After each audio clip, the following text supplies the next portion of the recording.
Hi, എല്ലാവർക്കും നമസ്കാരം. ഇന്ന് ഞാൻ കുക്ക് ചെയ്യാൻ പോകുന്നത് ഒരു മാങ്ങാക്കറിയാണ്.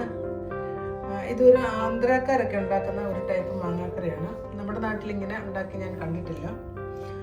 പിന്നെ ഇപ്പം നല്ല മാങ്ങയൊക്കെ ഒത്തിരി കിട്ടുന്ന സമയമാണല്ലോ, അപ്പം ഇതെല്ലാവർക്കും ഉണ്ടാക്കി നോക്കാൻ പറ്റും. ഞാൻ അതിനായിട്ട് ഇവിടെ ഒരു മാങ്ങയാണ് എടുത്തിരിക്കുന്നത്. നല്ല ദശയുള്ള മാങ്ങ കിട്ടുവാണെങ്കിൽ അതാണ് നല്ലത്. പിന്നെ ഏത് മാങ്ങ കൊണ്ട് വേണമെങ്കിലും ഇത് നമുക്ക് ഉണ്ടാക്കാൻ പറ്റും. ഇനി നമുക്ക് ഇതിനായിട്ട് എന്തൊക്കെ സാധനങ്ങൾ വേണമെന്ന് നോക്കാം. മാങ്ങ വേണം, കൂടെ നമുക്ക് ഒരു സവാള ചെറുതായിട്ട് അരിഞ്ഞെടുക്കണം. പിന്നെ ഒരു തക്കാളി വേണം, അതും ചെറുതായിട്ട് അരിയണം. ഒരു 5 പച്ചമുളകും വേണം. പച്ചമുളകും നമുക്ക് ചെറുതായിട്ട് അരിഞ്ഞെടുക്കണം. പിന്നെ മസാലകളിൽ നമുക്ക് വേണ്ടത് ഒരു 1.5 ടേബിൾ സ്പൂൺ മല്ലിപ്പൊടിയും 3/4 ടേബിൾ സ്പൂൺ മുളക് പൊടിയും 1/2 ടീസ്പൂൺ മഞ്ഞൾപ്പൊടിയുമാണ് വേണ്ടത്. ഈ മുളക് പൊടി സാധാരണ മുളക് പൊടിയാണ്. ഒരു ചെറുനാരങ്ങ വലുപ്പത്തിൽ വാളൻപുളി വേണം. അത് ഞാനൊരു 100 ml വെള്ളത്തിലിട്ട് കുതിർത്ത് വെച്ചിരിക്കുകയാണ്. ഇനി നമുക്കിത് പിഴിഞ്ഞ് ഇതിൻ്റെ പൾപ്പെടുക്കണം. നമുക്കൊരു ചെറിയ കഷ്ണം ശർക്കരയും വേണം. രുചികളെല്ലാം കൂടി ഒന്ന് ബാലൻസ് ചെയ്യാൻ വേണ്ടിയാണ് ശർക്കര ഉപയോഗിക്കുന്നത്. ഇനി നമുക്ക് അല്പം കടുകും ജീരകവും ഉലുവയും വേണം. ഈ മാങ്ങാക്കറി വെക്കാനായിട്ട് ഞാൻ നെയ്യാണ് ഉപയോഗിക്കുന്നത്. ഒരു 2 ടേബിൾ സ്പൂൺ നെയ്യ് എടുത്തിട്ടുണ്ട്. ഒരു അല്പം മല്ലിയില അരിഞ്ഞതും കൂടെ വേണം. നമുക്കിനൊരു 2-3 തണ്ട് കറിവേപ്പിലയും കൂടെ വേണം. ഒരു 3 തണ്ട് കറിവേപ്പിലയാണ് ഞാനിവിടെ എടുത്തിരിക്കുന്നത്. ഇനി നമുക്ക് നമ്മുടെ മാങ്ങായും സവാളയെല്ലാം മുറിച്ചെടുക്കാം. മാങ്ങ നന്നായി കഴുകി തൊലിയോടുകൂടി വലിയ കഷ്ണങ്ങളായിട്ടാണ് മുറിക്കുന്നത്. ഇത്രയും വലിപ്പമുള്ള കഷ്ണങ്ങളായിരിക്കണം. സവാളയും തക്കാളിയും പച്ചമുളകും ഇത്രയും ചെറുതായിട്ട് അരിഞ്ഞെടുക്കണം. പിന്നെ നമുക്ക് ആവശ്യത്തിനുള്ള ഉപ്പും കൂടെ വേണം ഇതിലേക്ക്. അപ്പം നമുക്ക് ഇത് കറി എങ്ങനെയാണ് ഉണ്ടാക്കുന്നത് നോക്കാം. ഞാൻ അതിനായിട്ടൊരു മൺചട്ടി അടുപ്പിൽ വെച്ചിട്ടുണ്ട്. ഞാൻ ഈ കറി ചട്ടിയിലാണ് ഉണ്ടാക്കുന്നത്. നിങ്ങൾക്ക് ചട്ടി ഉണ്ടെങ്കിൽ ചട്ടിയിൽ വെക്കുക, ഇല്ലെങ്കിൽ വേറെ ഏതെങ്കിലും പാത്രം ഉപയോഗിക്കാം. നമുക്കിതിലേക്ക് ചട്ടി ചൂടായി കഴിയുമ്പോൾ ഇതിലേക്ക് നമുക്ക് എടുത്തു വെച്ചിരിക്കുന്ന നെയ്യ് ഒഴിച്ചു കൊടുക്കാം. ഞാൻ 2 ടേബിൾ സ്പൂൺ നെയ്യ് എടുത്തതിൽ ഒരു 1.5 ടേബിൾ സ്പൂൺ നെയ്യാണ് അങ്ങോട്ട് ഒഴിക്കുന്നത്.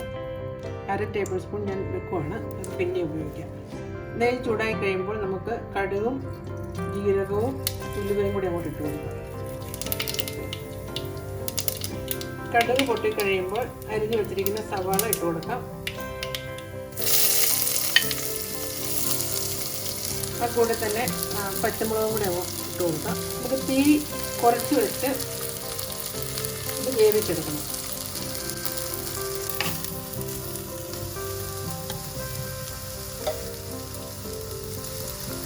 സവാള നമുക്ക് മൂടി വെച്ച് വേവിക്കാം. അതോടെ ഇതിന്ന് പതുക്കെ ചെറിയ തീയിൽ പതുക്കെ വേകട്ടെ. നമുക്കിനി ഇതൊന്ന് തുറന്ന് നോക്കാം. ഇപ്പോൾ ഒരു 3 മിനിറ്റ് ആയിട്ടുണ്ട്. ചെറിയ തീ ആയതുകൊണ്ട് ഞാൻ ഇടയ്ക്ക് ഇളക്കിയൊന്നും കൊടുത്തില്ല. ഇനി നമുക്കിതൊന്ന് ഇളക്കാം. ഇളക്കിയിട്ട് അതിലേക്ക് ഒരല്പം മഞ്ഞൾ, നമ്മൾ എടുത്ത് വെച്ചിരിക്കുന്ന മഞ്ഞൾ ചേർക്കാം. നന്നായി ഇളക്കിയ ശേഷം അരിഞ്ഞു വെച്ചിരിക്കുന്ന തക്കാളി ഇട്ട് കൊടുക്കുക. അതിനുശേഷം 1/2 ടീസ്പൂൺ ഉപ്പും കൂടെ ഇട്ട് കൊടുക്കുക. ഇനി നന്നായി ഇളക്കി ചെറിയ തീയിൽ, തീ കൂട്ടണ്ട, ചെറിയ ആ തീ തന്നെ മതി, അല്ലെങ്കിൽ ഇത് കരിഞ്ഞു പോകും. ചെറിയ തീയിൽ മൂടി വെച്ച് തക്കാളി വേകുന്നിടം വരെ നമുക്ക് മൂടി വെച്ച് വേവിക്കാം. ഈ വാളമ്പുളി ഇവിടെ നന്നായിട്ട് കുതിർന്നിട്ടുണ്ട്. നമുക്കിനി ഇതൊന്ന് പിഴിഞ്ഞ് ഇതിൻ്റെ പൾപ്പ് മാത്രം എടുക്കാം. ഇത് കൈകൊണ്ട് നന്നായിട്ട് ഇങ്ങനെ നേരടി പിഴിഞ്ഞ് അതിൻ്റെ പൾപ്പ് എടുക്കുക. ബാക്കി ആ പിശുടെ അങ്ങോട്ട് കളയാം.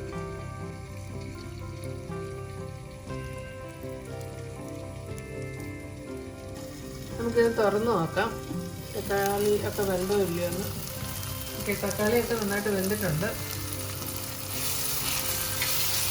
നന്നായിട്ട് ഇളക്കിയിട്ട് നമുക്ക് എടുത്ത് വെച്ചിരിക്കുന്ന മുളക് പൊടിയും മല്ലിപ്പൊടിയും കൂടി അങ്ങോട്ട് ഇട്ട് കൊടുക്കാം.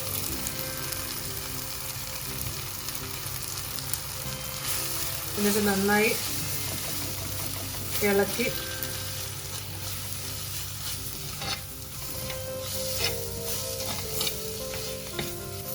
മല്ലിപ്പൊടിയുടെ ഒക്കെ പച്ചമണം മാറുന്നിടം വരെ ഒന്ന് പതുക്കെ ഇളക്കി കൊടുക്കണം.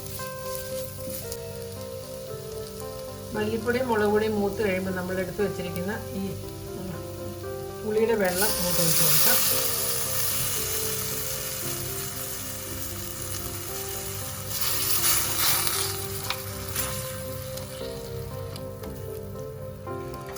ഇനി ഇത് നന്നായി ഒന്ന് തിളക്കട്ടെ.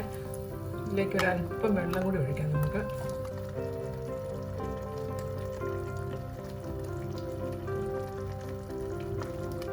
അതുകൂടെ തന്നെ ഒരു ചെറിയ കഷ്ണം ശർക്കര അതും കൂടി ചേർത്ത് കൊടുക്കുക. ഒന്ന് ഇളക്കി ഇതവിടെ ഇരുന്ന് നന്നായിട്ട് ഒന്ന് തിളക്കട്ടെ. തിളച്ച് കഴിയുമ്പോൾ നമുക്ക് മാങ്ങ ചേർക്കാം. നമുക്കിനി ഇതൊന്ന് തുറന്ന് നോക്കാം. നന്നായിട്ട് ഇത് തിളച്ചിട്ടുണ്ട്. ഒരു ശകലം വെള്ളം കൂടെ വേണം ചേർക്കാം. ഇച്ചിരി നല്ല കൊഴുത്തായിരിക്കുന്ന ഇച്ചിരി അല്പം വെള്ളം കൂടെ ചേർക്കാം.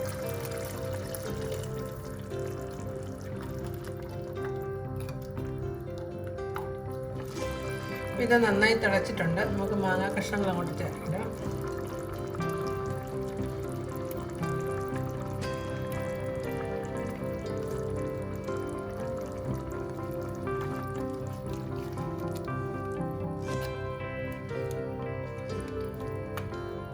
മാങ്ങാ കഷ്ണമൊക്കെ ഇട്ട് നന്നായി ഇളക്കി ഇനി നമുക്കിത് മൂടി വെച്ച് ഒരു 4-5 മിനിറ്റ് 5 മിനിറ്റോളം എടുക്കും ഇത് വേകാനായിട്ട്. മാങ്ങ മൂടി വെച്ച് നമുക്കിത് വേവിക്കാം. തീ ഇപ്പോഴും ലോ ഫ്ലെയിമിലാണ്. ചട്ടി ആയതുകൊണ്ട് നല്ല ചൂടുണ്ട്. ലോ ഫ്ലെയിമിലിട്ട് പതുക്കെ ആയാൽ മതി. ഇപ്പോൾ ഒരു 3 മിനിറ്റ് ആയിട്ടുണ്ട്. ഞാനത് തുറന്ന് നോക്കട്ടെ ഇത് എങ്ങനെയുണ്ടെന്ന്. മാങ്ങ വെന്തോന്നൊക്കെ നോക്കാമല്ലോ.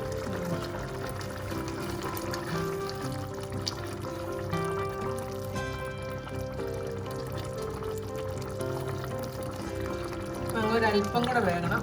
വെന്തിട്ടില്ല ശരിക്കും. നമുക്കത് ഇങ്ങനെ തവി കൊണ്ട് ഇങ്ങനെ കുത്തി നോക്കുമ്പോൾ അറിയാൻ വെന്തിട്ടുണ്ടോ. വെന്തിട്ടില്ല. ശകലം കൂടെ വേകട്ടെ. നമുക്ക് മൂടി വെക്കാം. ഒന്നുകൂടി ഇളക്കി മൂടി വയ്ക്കുക. ഒരു 2 മിനിറ്റ് കൂടെ എടുത്ത സമയം. നമുക്കിനി ഇതൊന്ന് തുറന്ന് നോക്കാം.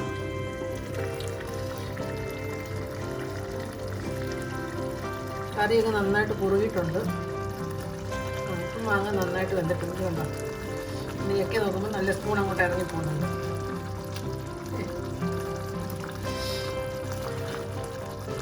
ഇനി എടുത്ത് വെച്ചിരിക്കുന്ന മല്ലിയില,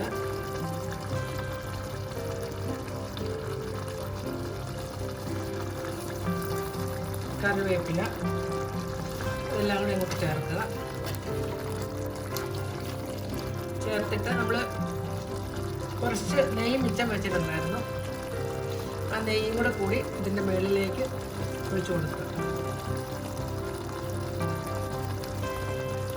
എന്നിട്ട് പാത്രം മൂടി തീ ഓഫ് ചെയ്യുക. ഒരു 4-5 മിനിറ്റ് ഇങ്ങനെ മൂടി വയ്ക്കുക. ചട്ടിയിൽ തന്നെ ഇരുന്ന് അത് നല്ല പാകമായിക്കോളും. ഇപ്പോൾ 5 മിനിറ്റ് കഴിഞ്ഞ് നമ്മൾ അടച്ചു വെച്ചിട്ട് നമുക്കിതൊന്ന് തുറന്ന് നോക്കാം.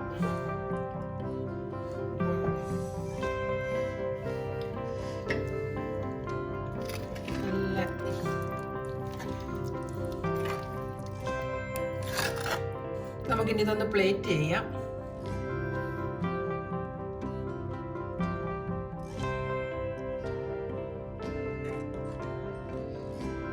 ഈ കറി കണ്ടു കഴിഞ്ഞാൽ തന്നെ ചോറുണ്ണാൻ തോന്നും. അത്ര നല്ല.